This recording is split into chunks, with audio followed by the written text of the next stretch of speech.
Here's 10 cool features throughout the Donkey Kong Country Returns franchise. Let's hop straight into it. Alright, so first off, we have the blue minecart ride. So when you're riding in this minecart with blue jewels, you can actually jump out of it. Unlike the normal minecart, which if you jump, you stay in it. I think this adds a lot of puzzle and room for creativity. The levels designed with this were really creative in the way they used it. So I really miss this feature actually. I wish it returned in the second game, but the second game was, of course, amazing even without this feature. I honestly really love the levels they had though, so I really miss this feature. So here we have Turbo Attack, a really hard, pace game mode that basically does it in 3x speed or 2x, 4x, I don't even know. It's just super fast, super fun, really hard, in my opinion at least. And there's also a timer, so you don't have to beat the timer, but it's actually it's pretty easy to lose, but the timer is just there so you can actually track your speed, I guess. I don't know. It's just a fun little addition. You know, most levels are pretty simple. You jump on enemies, but some are rare and they can actually be to go on rockets or to go on minecarts. And those aren't really very unique, but this one is a level where you ride the rocket barrel vertically instead of horizontally. And it did not return in Donkey Kong Tropical Freeze. Unfortunately, it's only in this game, just like the Turbo Attack and the special minecart.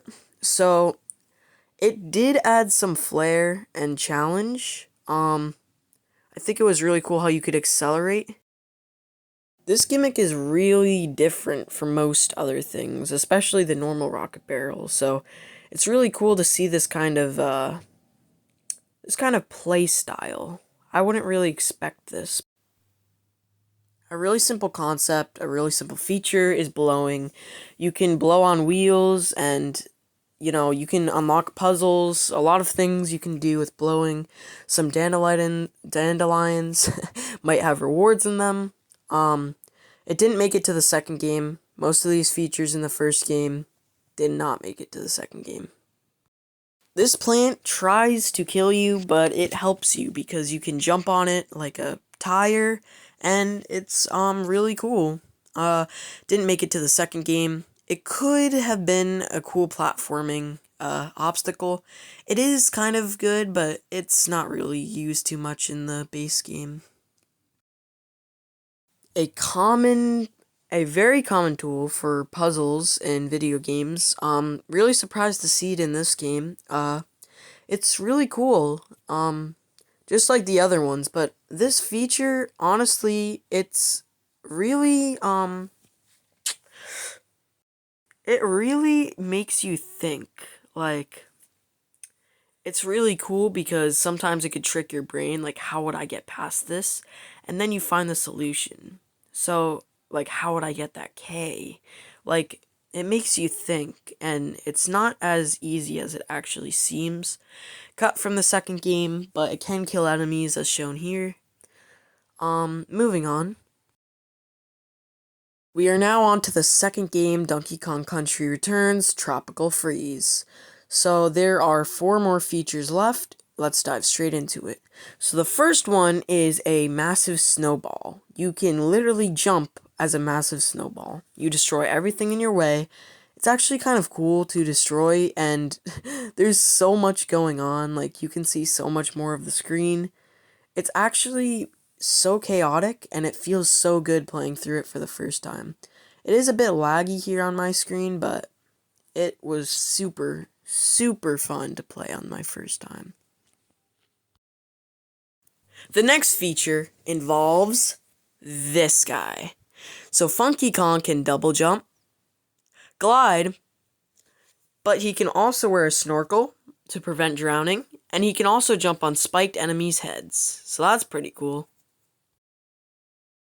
But the coolest feature that almost no one knows about is he can actually surf. If you roll and you keep pressing X, he will just keep surfing. But this feature isn't really practical because, unfortunately, most waters usually have giant walls. So the first level of the water world is probably the best place to do this, as shown here.